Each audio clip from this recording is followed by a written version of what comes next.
भाद्रपद महीने के 8वें दिन में आने वाली श्री कृष्ण जन्माष्टमी यानी कि भगवान कृष्ण का जन्म दिवस बस अब नज़दीक ही है।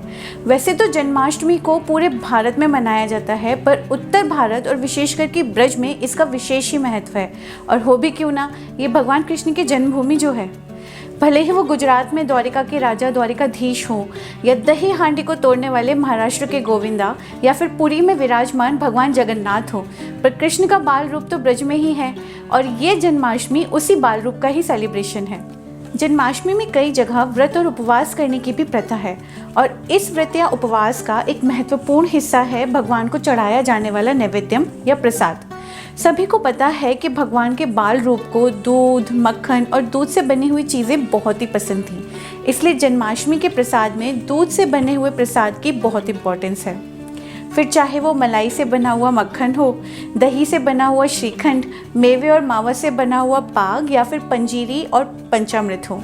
तो आज हमने प्रयास किया है प्रसाद बनाने की विधि को आप सब तक पहुंचाने का, और इसको परोसा है पत्तल पर, क्योंकि पत्तल को बहुत ही शुद्ध माना जाता है। और शायद इसको भारतीय परंपरा में शुद्ध इसलिए माना जाता है क्योंकि ये एक नेचुरल प्रोडक्ट है और बायोडिग्रेडेबल भी।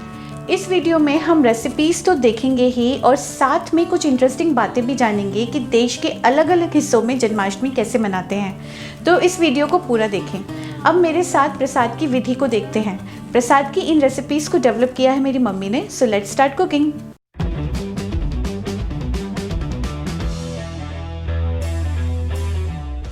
प्रसाद के लिए आज धनिये की पंजीरी, मेवे और मावा से बना हुआ पाक, इलायची फ्लेवर श्रीखंड, दूध, दही, घी, शहद और गंगा जल से बना हुआ पंचामृत, और घर में दही और मलाई से बना हुआ शुद्ध मक्खन और मिश्री बनाया है। धनिये की पंजीरी को जन्माष्टमी प्रसाद के लिए ही बनाया जाता है। वैसे तो पंजीरी आटे से बनती है, पर जन्माष्टमी के प्रसाद में आटे का प्रयोग नहीं करते हैं, इसलिए उसको धनिया पाउडर से रिप्लेस कर दिया जाता है। ये पंजीरी धनिया पाउडर, घी, बूरा और बहुत सारे ड्राई फ्रूट्स को मिलाकर बनाई जाती है। धनिये की पंजीरी बनाने के लिए 1 बड़े चम्मच घी में आधा कप मखानों को भून देंगे। मखानों को भूनने से पहले इनको छोटे टुकड़ों में काट लेंगे ताकि ये अच्छे से भून जाएं और एकदम क्रिस्पी हो जाएं। धीमी आंच पर 4 से 5 मिनट भूनने से मखाने अच्छे से क्रंची हो जाएंगे। मखाने हेल्थ के लिए भी बहुत अच्छे होते हैं क्योंकि इसमें काफ़ी मात्रा में प्रोटीन होता है, और बच्चों की सेहत के लिए तो ये बहुत ही अच्छे हैं।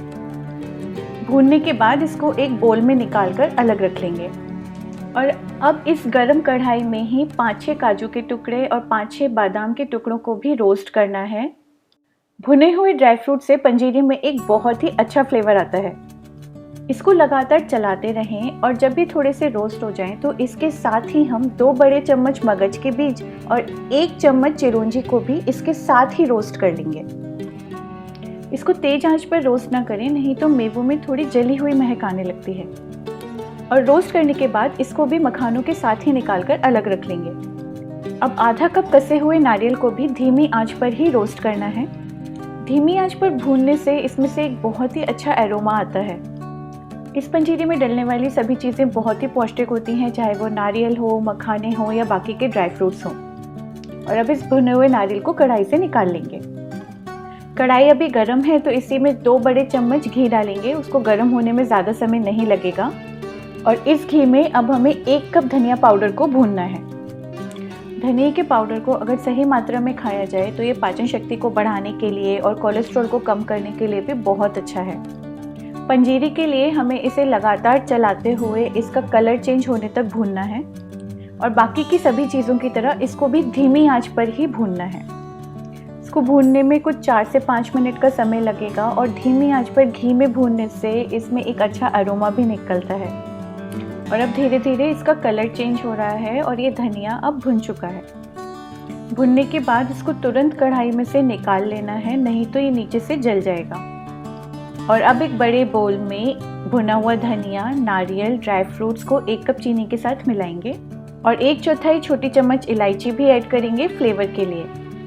इन सभी चीज़ों को चीनी के साथ अच्छे से मिक्स करना है। चीनी की जगह आप बूरे का भी इस्तेमाल कर सकते हैं। सारी चीज़ों को मिलाने के बाद धनिये, मेवे और घी से बनी हुई पौष्टिक पंजीरी बनकर तैयार है।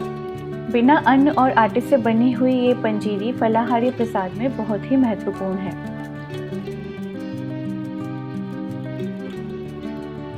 इस प्रसाद का कुछ भाग लेकर हम अपने प्रसाद की पत्तल में रख लेते हैं। महाराष्ट्र में जन्माष्टमी को गोकुल अष्टमी के नाम से मनाया जाता है और दही हांडी सेलिब्रेट किया जाता है। भगवान कृष्ण अपने बाल रूप में घर से मक्खन चुरा कर खाते थे, इसीलिए माँ यशोदा दही और मक्खन से भरी हुई हांडी को बहुत ऊंचा लटका देती थी कि कृष्ण उन तक ना पहुँच पाएं। दही हांडी कृष्ण की इसी बाल लीला का सेलिब्रेशन है कि कैसे कृष्ण अपने दोस्तों के साथ मिलकर उस दही मक्खन से भरी हुई हांडी तक पहुंच जाते थे और हांडी को तोड़कर उसमें से मक्खन निकाल कर खाते थे। महाराष्ट्र की सेलिब्रेशन के बारे में जानने के बाद प्रसाद के लिए पाक बनाना शुरू करते हैं। इसके लिए हमें 1/4 कप खरबूजे के बीज को सूखा भूनना है और इसको धीमी आंच पर 2 से 3 मिनट रोस्ट करके उतार लेना है। खरबूजे के बीज, जिसको मगज भी कहते हैं, ये अब रोस्ट हो गए हैं। रोस्टेड मगज को निकालकर अलग रख लेंगे और अब इसी कढ़ाई में 1/4 कप नारियल को भी रोस्ट करेंगे। ये घर में घिसा हुआ सूखा नारियल है और इसको भी हमें धीमी आंच पर ही भूनना है, जैसे कि हमने पंजीरी में डालने के लिए इसको भूना था। मगज और नारियल को ड्राई रोस्ट करने के बाद अब हम बाकी के ड्राई फ्रूट्स को घी में भूनेंगे। तो पहले 2 बड़े चम्मच घी को गर्म करके उसमें 15-20 बादाम को हल्का सुनहरा होने तक भून लेंगे। क्योंकि कढ़ाई पहले से गर्म है तो ये जल्दी से 1 से 2 मिनट के अंदर ही भुन जाएंगे। और अब इसी गर्म घी में हम 15 से 20 काजू भी भून लेंगे। इनको भी बस हल्का सुनहरा ही करना है, तो इसमें बस 1 से 2 मिनट का ही समय लगेगा। काजू और बादाम को भूनने के बाद अब हम इसी घी में मखानों को भी भूनेंगे। 1 कप मखानों को अच्छे से सुनहरा होने तक और क्रिस्पी होने तक भूनना है। बाकी सारे ड्राई फ्रूट्स को पहले भूनने के बाद ही इसमें मखाने ऐड करें, नहीं तो मखाने पहले ही सारा घी पी जाएंगे और फिर हमें बाकी ड्राई फ्रूट्स को भूनने के लिए घी दोबारा से डालना पड़ेगा। और अब भुने हुए काजू और बादाम को मिक्सर में हल्का दरदरा सा पीस लेंगे। मिक्सर को बस जरा सा ही चलाना है, नहीं तो इसका चूरा बन जाएगा। इसी तरीके से हल्का सा मिक्सर चला के भुने हुए मखानों को भी पीस लेंगे। अब पाक जमाने के लिए एक प्लेट को घी से थोड़ा चिकना कर लेंगे। 1 कप या 200 ग्राम खोए को कढ़ाई में भूनना है। 1 लीटर दूध में 200 ग्राम खोया बन जाता है और ये घर में ही बनाया हुआ खोया है। घर में बनाए हुए खोए को ज़्यादा देर नहीं भूनना पड़ता है, इसमें बस 3 से 4 मिनट ही लगेंगे। और अब इसने कढ़ाई की सतह छोड़ दी है, इसमें 1 कप चीनी मिला देंगे। खोए और चीनी को धीमी या मीडियम आंच पर ही मिक्स करना है और मिक्स करते समय इसको लगातार चलाते हुए भूनते रहना है। और जब दोनों चीज़ें अच्छे से मिक्स हो जाएं तो इसमें भुने हुए सारे ड्राई फ्रूट्स और नारियल सब मिला देंगे और फ्लेवर के लिए 1/4 छोटी चम्मच इलायची भी। सारी चीज़ों को आपस में अच्छे से धीमी आंच पर मिक्स कर लें और पाक बनकर तैयार है। सारी चीज़ों के मिक्स होने के बाद गैस को बंद कर देंगे और पाक को एक प्लेट में निकालकर जमा लेंगे। प्लेट में इसको चारों तरफ अच्छे से फैलाकर सेट कर दें ताकि पाक की एक अच्छी शेप आए। ऊपर की सतह को आप जितना अच्छे से सेट करेंगे ये देखने में उतना ही सुंदर लगेगा।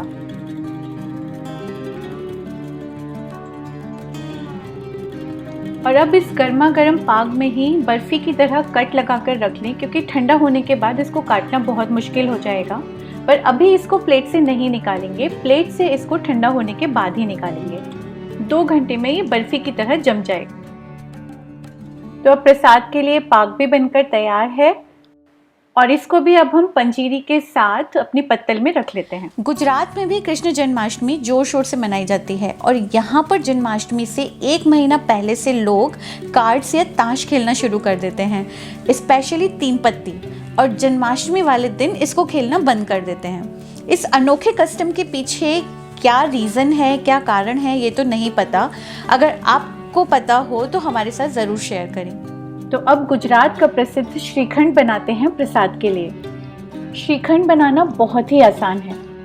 इसके लिए आधा किलो एक गाढ़ी सी दही को 2 से 3 घंटे के लिए कपड़े में बांध कर रख देंगे, ताकि दही में जितना भी पानी है वो अलग निकल जाए। इसको आप किसी सूती रुमाल या मलमल के कपड़े में बांध कर रख सकते हैं और इसको ऐसे ही उठाकर फ्रिज में रख दें ताकि दही ठंडी भी होती रहे। साथ ही 1 बड़े चम्मच दूध में 8 से 10 केसर के धागों को डालकर भी रख देंगे ताकि उसमें उसका रंग और फ्लेवर दोनों ही आ जाए। 2-3 घंटे बाद दही में से इतना ये पानी निकल के अलग हो गया है और दही एकदम गाढ़ा हो गया है। इस गाढ़ी दही को एक बोल में निकालें और अब हमें इसको अच्छे से फेंटना है। इसमें ये प्रोसेस सबसे ज़्यादा इम्पॉर्टेंट है और इसको इस तरीके से फेंटना है कि दही एकदम फ्लफ़ी हो जाए और क्रीमी टेक्सचर आ जाए। और दही जब आप फेंट रहे हैं तो वो एकदम ठंडा ही रहना चाहिए, इसीलिए इसको पानी निकालते समय हमने फ्रिज में रख दिया था। श्रीखंड का अच्छा टेस्ट ठंडे दही के साथ ही आता है। श्रीखंड को बनाना बहुत आसान है, बस इसमें जो सबसे ज़्यादा ख्याल रखना है वो इसके टेक्सचर का रखना है। और ये टेक्सचर और क्रीमीनेस दही के अंदर उसको फेंटने से ही आती है। और अब इसमें केसर वाला दूध, थोड़ा सा इलायची पाउडर और थोड़े से ड्राई फ्रूट्स मिला देंगे।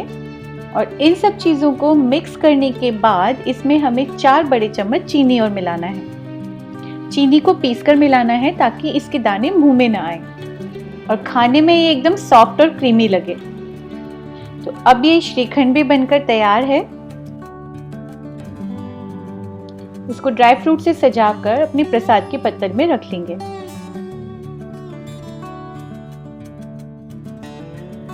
साउथ इंडिया में भी जन्माष्टमी का एक विशेष महत्व है। साउथ इंडिया के कर्नाटक प्रांत में जन्माष्टमी के दिन रासलीला का आयोजन किया जाता है, जिसको यहाँ पर लोग विट्ठल पिंडी के नाम से जानते हैं। और आंध्र प्रदेश में छोटे बच्चों को कृष्ण के बाल रूप की तरह तैयार किया जाता है और यहाँ प्रसाद के लिए मुरुक्कू और चिकोड़ी बनाया जाता है। तमिलनाडु में भी एक बहुत ही सुंदर रंगोली बनाते हैं घर के आंगन में, जिसको कोलम कहते हैं, और जिसमें बाल कृष्ण के छोटे से फुटप्रिंट्स बनाए जाते हैं, जो कि भगवान कृष्ण के आगमन का प्रतीक हैं। तमिलनाडु में इस दिन श्रीमद् भागवत गीता का भी पाठ किया जाता है। साउथ इंडिया के बारे में जानने के बाद अब बारी है प्रसाद के लिए पंचामृत बनाने की। एक बोल में 1 कप दूध और उसमें आधा कप दही को मिलाएंगे और इसमें मिठास के लिए 2 बड़े चम्मच शहद और 2 बड़े चम्मच चीनी मिलाएंगे। और साथ में इसमें 1 चम्मच घी और थोड़ा सा गंगा जल भी मिलाना है। और इसमें 2 चम्मच कटे हुए ड्राई फ्रूट्स और थोड़े से मखाने भी मिलाने हैं। ये पंचामृत किसी भी पूजा का एक बहुत ही ज़रूरी हिस्सा है।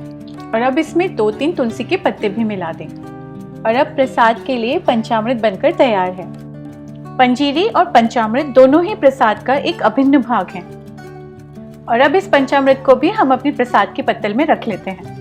भारत के नॉर्थ ईस्ट प्रांत यानी कि मणिपुर में भी जन्माष्टमी खूब मनाई जाती है। यहाँ पर भी लोग प्रसाद बनाकर और रासलीला का प्रदर्शन करके भगवान कृष्ण को याद करते हैं। पर यहाँ की रासलीला ब्रज की रासलीला से बहुत अलग होती है, क्योंकि ये मणिपुरी डांस से प्रदर्शित की जाती है, जो कि ब्रज की रासलीला से बहुत ही अलग है। और अब कृष्णा का फेवरेट मक्खन बनाते हैं। घर में बने हुए मक्खन की तो बात ही अलग होती है। इसके लिए हमने 1 किलो दूध को बिना मलाई निकाले दही बनाया है और आधा किलो दही लिया है और मलाई उसकी सारी ले ली है, यानी कि आधा किलो दही और 1 किलो दूध की मलाई। और अब इन दोनों को रई की सहायता से मथना है। इसको मथने में 6 से 7 मिनट लगेंगे। लगातार मथने से इसमें से मक्खन निकलकर अलग हो जाएगा और जो छाछ बचेगी उसको भी अलग से इस्तेमाल कर सकते हैं। और अब ये मक्खन अलग हो गया है। इसमें अभी हम ठंडा पानी मिलाकर इसको एक बार फिर से मथेंगे। ऐसा करने से मक्खन एक गोला बनकर इकट्ठा हो जाएगा। और अब देखिए मक्खन का गोला बनके इकट्ठा हो गया है। इसको निकालकर अलग कर लेते हैं। एकदम शुद्ध और ताज़ा मक्खन बनकर तैयार है भोग लगाने के लिए। इस मक्खन के ऊपर थोड़ी सी मिश्री डालकर इसकी गार्निशिंग कर लीजिए। और इसको भी अब हम अपने प्रसाद की पत्तल में रख लेते हैं। भोग लगाने से पहले इसमें तुलसी ज़रूर डालें। और आप सभी को जन्माष्टमी की ढेर सारी शुभकामनाएं। अगर आपको ये वीडियो पसंद आया हो तो अपने विचार हमारे साथ कमेंट बॉक्स में शेयर करें। ग्लोकल पत्तल को सब्सक्राइब करें and don't forget to press the bell icon for the quick notifications. Glocal Pattal, आपका अपना खाना, ग्लोबल भी और लोकल भी।